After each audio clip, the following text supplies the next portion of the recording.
Hey everyone, welcome to the Less is More podcast for June 1st, 2017 on this beautiful, beautiful Thursday as far as Thursdays go. How you guys doing? I'm doing wonderful. Feel great. I'm in great spirits. Working on some more stuff for Edith. You're going to hear that a lot, man. That shit is going to be throughout the whole podcast. Well, this series anyway, until it's done, like until I drop it, until these production problems get resolved. You're going to be hearing that a lot. I'm recording in a hallway right now because my apartment is occupied by strangers. Um, that's the way it goes, man. That's the way it goes. Look at you hear that plane flying in the background? Yeah, man, I'm totally exposed. So I don't know if I have to. Oh, iPhone dropped. Oh, iPhone check. No crack. Okay. Isn't it crazy how like we treat iPhones like children? Like, like if they drop. Oh, hold on. All right, I'm back. That was the wrong hallway.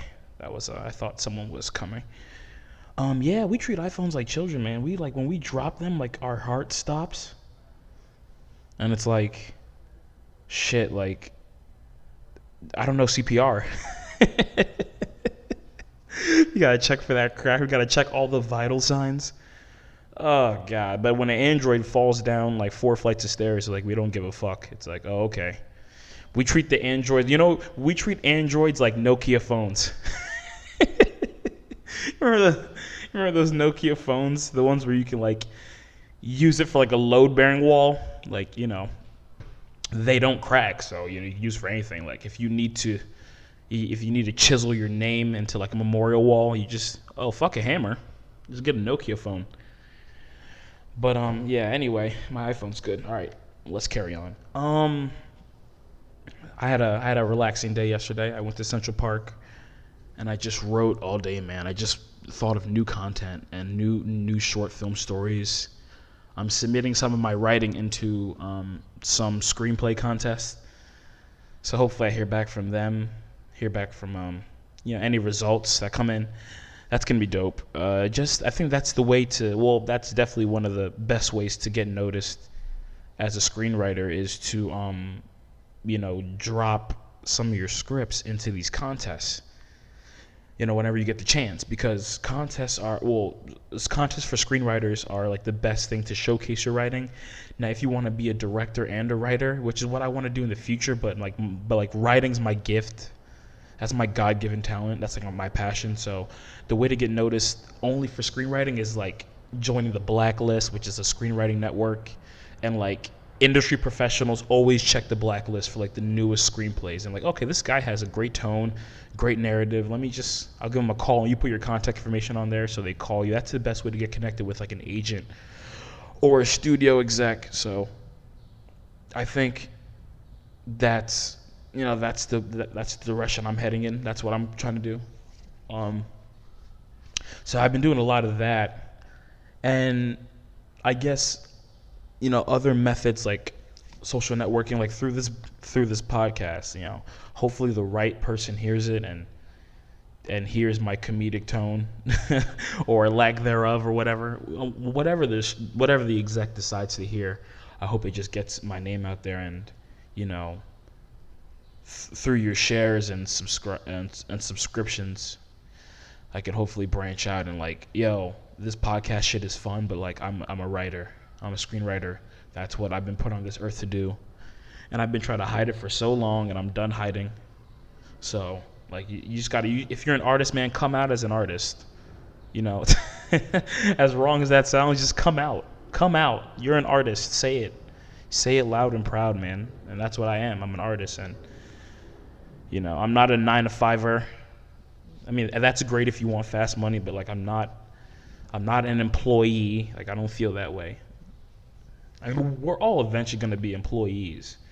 Even if I get hired by a studio, I'm an employee. You know what I mean? Or I'm at least like a consultant or whatever, or a partner of that studio as I'm writing the film. But that's the world. That's the reality of the entertainment industry. You are literally employed by like you're employed for the time. And then when your job is done, you're done. You know what I mean? Until you book so you always book your next job before your last job. So you just get steady work. Or if you're lucky enough to work on a sitcom or a drama or just a series, a staff writer, TV writer, then you get a secured bag every month or every 2 weeks, whatever it is, however long the series runs for. So that's always good, and I'm definitely open to that. That's definitely a possibility. It's definitely something I want to do too. So, but I had one of my close friends reached out to me yesterday. He goes by the name of Elquan, but I'm always gonna call him Bonzi. I'm never gonna call him Elquan.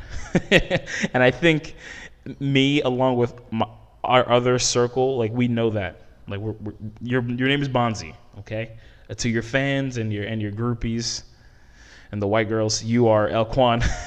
But to us, you're Bonzi. So yeah, and it was great hearing from him.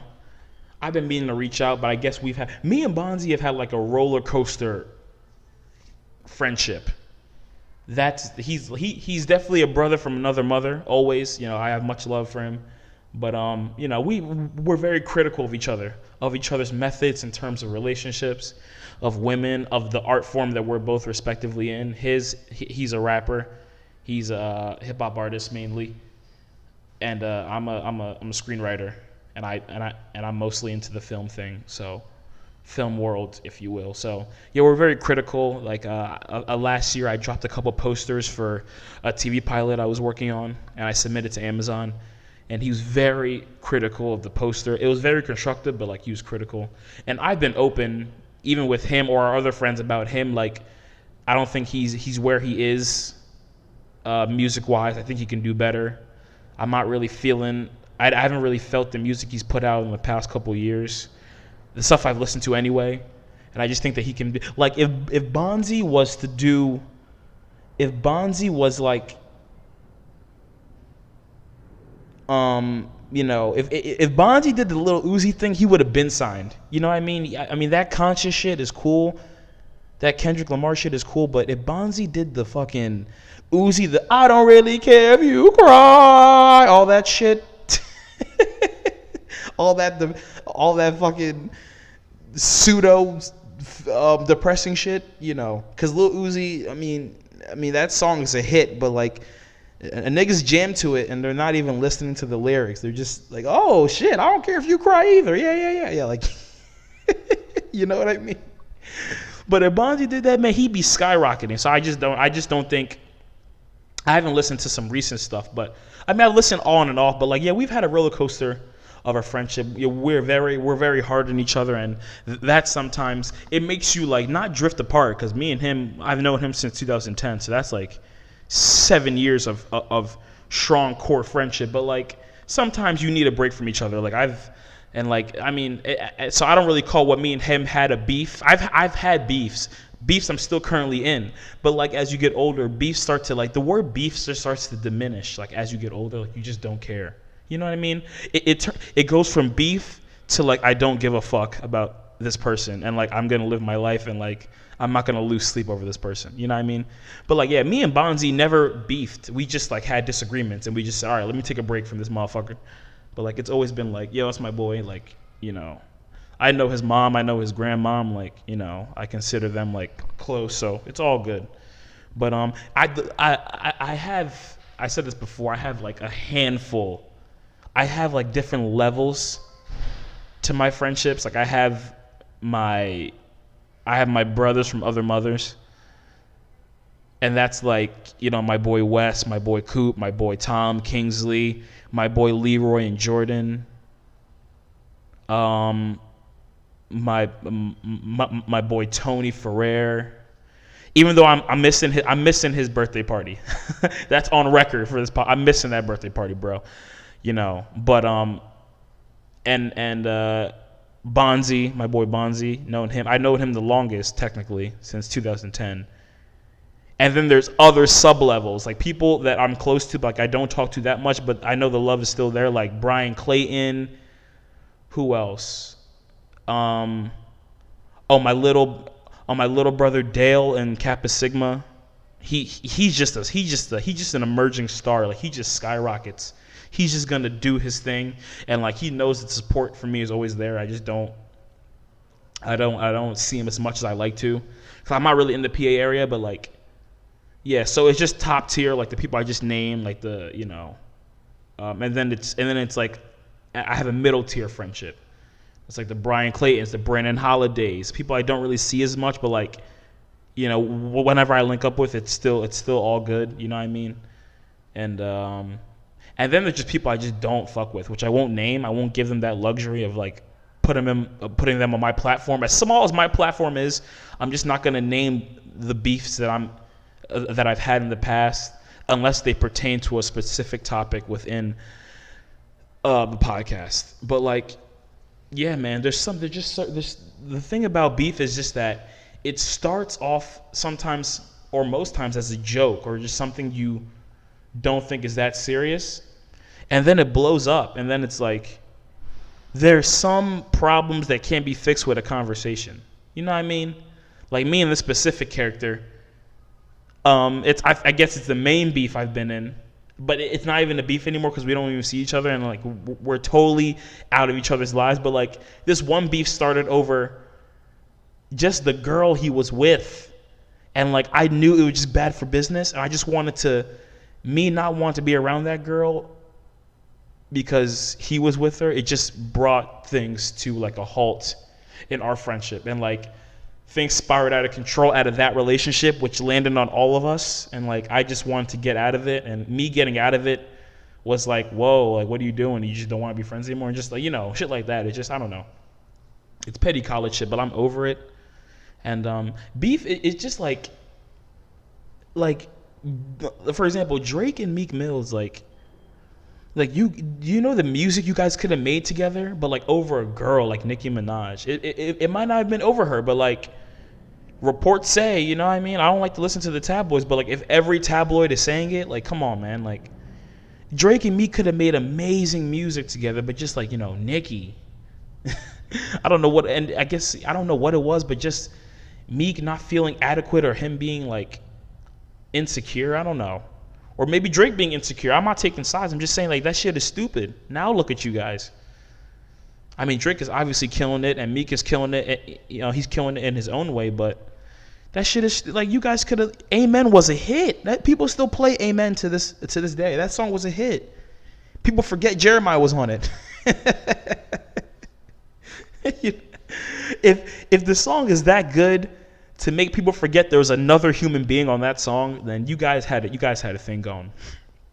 And you fucked it up. So disappointed. Yeah, Leslie, you're disappointed in two people that don't even know who the fuck you are? Yeah, hypothetical person that just said that, I am. I don't care. I have a voice, somewhat. Anyway, yeah, man, my beefs throughout the years have, the friends that I've named, I mean, like the top tier people, like the Bonzis, the West, the Coops, the Tonys, the Tom Kingsleys, Leroy Jordans, all those guys, and like even Tracy, who I don't even know if she listens, but like those people, I can't ever cut off. It's just weird. Like we may go years without talking, but like every time we link back up, it's like, oh, like no time has passed. That's the type of friends you want. People you can. I think Wes, me and him got like in a week-long argument. Well, a week-long non-talking because it just miscommunication, and we both took it personally. I guess him more than me, but first of all, Wes is my road dog, so that's like, me and him have got kicked out of dorms together, so that's a different story. Me and Wes have been through too much, so and me and Monty too, and me and Coop as well. Like I met Coop, because I first didn't like Coop because he didn't want to share his Chinese food. How fat is that of me?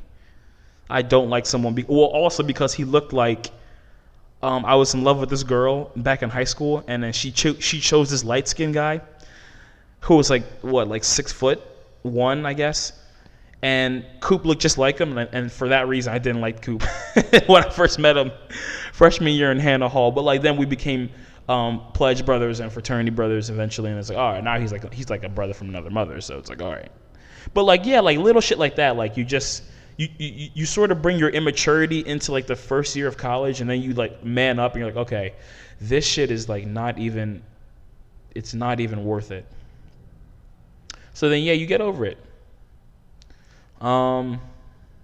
Yeah, man, but like little shit like that, like I'm getting too old to beef, man. Now the beefs that I'm in are like either I've like said I'm done with you, or like the situation just like sort of fizzled out on its own, because there's no reason to do that shit. Like, there's no reason. Like, I don't care. If I don't care, then to me it's dead.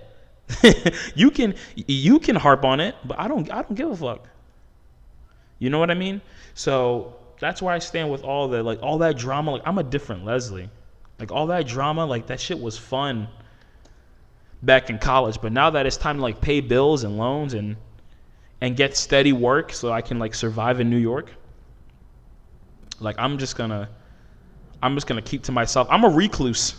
Like, I don't leave the apartment unless it's for some pressing business, or unless it's, to meet with prospective agents, and like for some reason all the agents are in Times Square. So I'm ad popped up. Whoops, gotta close that out. For some reason all the agents are like in Times Square, and that's like convenient, because I mean, as much as I hate Times Square and I don't want to be there because the tourists just stop every like they take pictures of stoplights. You know what I mean? Like, it's that level tourist. Like, move. I don't care. Move. It's a stoplight. It's gonna turn green.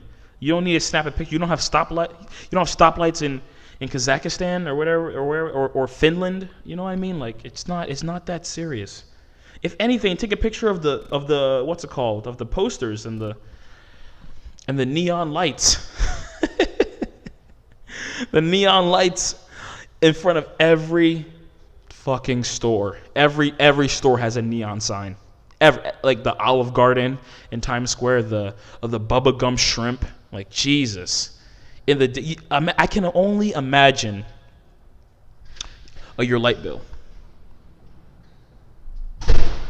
Can only imagine it.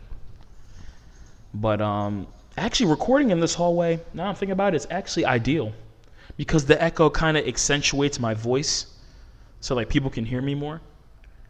But yeah, I'm just over the tourists in Times Square. But who am I? I was once one of those tourists, to be honest, taking pictures of everything, and now like I've been in New York over a year. Okay, well, I'll let this guy talk. Hold on. Sorry about that, guys. I just had to listen to this voicemail I got talking about some real estate. Like, what? I don't own anything. Talking about a prospective buyer is interested in living in your neighborhood. So if you know anybody who's interested in selling their house/apartment, please give me a call back at 85. Yeah, go fuck yourself. You're a fake robot. It's fake. I'm not even in the 856 area code anymore. I'm in New York, so I know that you're trolling me. Trolls. Tired of it. Anyway. Yeah, man. But beef is stupid, man. Tourists are fucking annoying. All that shit. I'm a different Leslie. I'm so zen. I meditate. Jesus Christ, this hallway is crowded. It's getting crowded. You guys hear that? You hear that family arguing in Spanish with each other? That's what I deal with every day. Every day. There's not one day where there's just quiet in this apartment building. But, whatever. It's free. I don't care. But yeah, like, as you get older, man, you just want to I'm just a simple guy. Just give me a screenwriting career where my agent is on top of everything, and give me a 2-bedroom apartment in Manhattan, and I'm just fine. I won't bother anybody. That's how simple. I don't need a mansion or 8 cars. I don't need to move to LA and live in the hills. That shit is corny. I don't need that. I don't need to live in Calabasas, all that shit, and have steak in a Starbucks. have equity, try to get equity in a Starbucks or a Patagonia. I don't even know where a Patagonia is in New York, but I just heard it's one of the widest brands. So I'm rolling with it. And it's probably good clothing, but through the grapevine, I just heard it was those kind of brands. So I'm just, you know what I mean? Like I don't want to stock in anything. I just want to live my life, have a few millions in the bank because of my writing, and have some level of acclaim where these people that I respect in the industry, like all the Scorseses and all the De Niros and the Matt Damons and the Ben Afflecks and the Denzels and the Michael B. Jordans, all those guys just like hit my phone up. Hey man, I want you to write a script for me. Like, you know what, Denzel, I'd be honored to do that. I'd be honored to write you a feature, okay? And have your character kick ass like you've been doing for the past 40 years. I'd be honored, bro. I'll never call Denzel bro. Like that's just total disrespect. I think in my wildest dreams I would, but like in person, nah. Cut that shit out. I'm not calling him bro. To be that level of like acclaim, I have to have like 4 Oscars to call Denzel bro. Hey bro, can you come by the house? I got something I want you to read. Like, and what if he actually answers like, okay, like it's never gonna happen. Oh man, shout out to Denzel, man.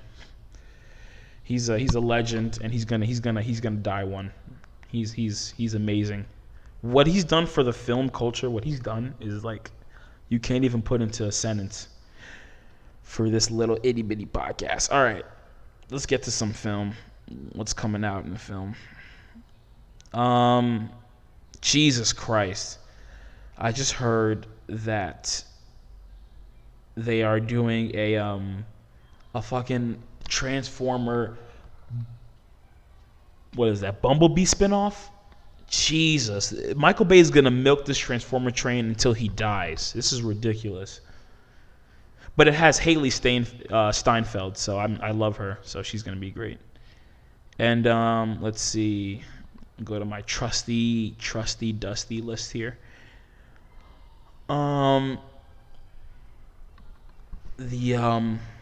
Jesus, oh no, that's old news right there. That's old news. That is old news. Viggo Mortensen in talks to play Peter Farrelly's Green Book. Now that book was like extraordinary for its time.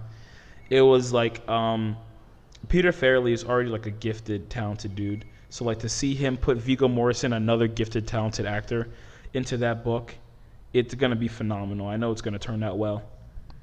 And basically the story focuses on an out-of-work bouncer in 1962. The 60s, which was like a horrible era for clubs. It was like the most whorish era. Like that's gonna be it's gonna be great. It's basically like a story about a man named Tony Lip, and he's one of the best bouncers in New York City. And after the club shuts down, it's basically about him trying to, like, his life after bouncing, I guess. Him bouncing to another career. I guess it's a little hook of the story there, but like, I don't know. It has a lot of nuances, and it features a piano playing prodigy, and it's like basically like a road trip down to the South of what his life holds after bouncing. So it looks like a good book, and no, it was a good book. I read a little bit of it, and I think the movie's going to be great with Viggo, so look out for that. That's probably coming 2018, 2019. But, they're in talks, so we don't know how long that will take. When studios are in talks means we're just bullshitting until the actor gives us a number that we're comfortable with paying. That's all that means in the industry, so hopefully I get to be that guy. Negotiating my quote. Like, I don't want $2 million. I want 2.5. Okay, buddy? Or I'm going to write the shittiest script you ever... Nah, I would never do it. I'll take $2. Just get me in the industry.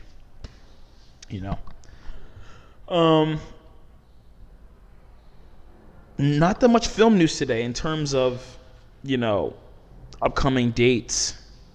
I think I read off the last thing. I just wanted to check in on you guys, see what's going on, give you a little bit of my day. So, as of today, I am beef free.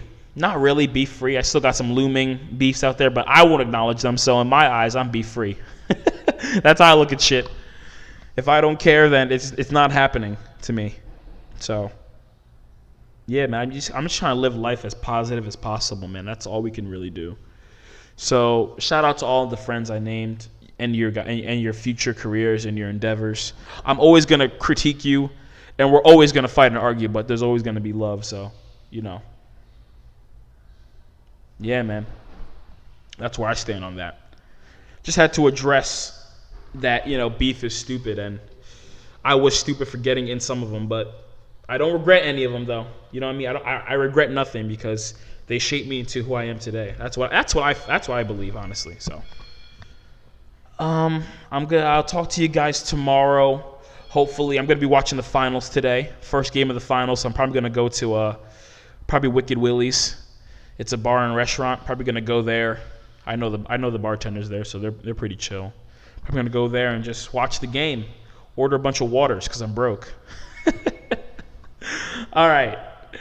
This is the Less is More podcast, where less is more content, less is more media, and less is more entertainment. Take care, guys. Have a blessed one. Bye.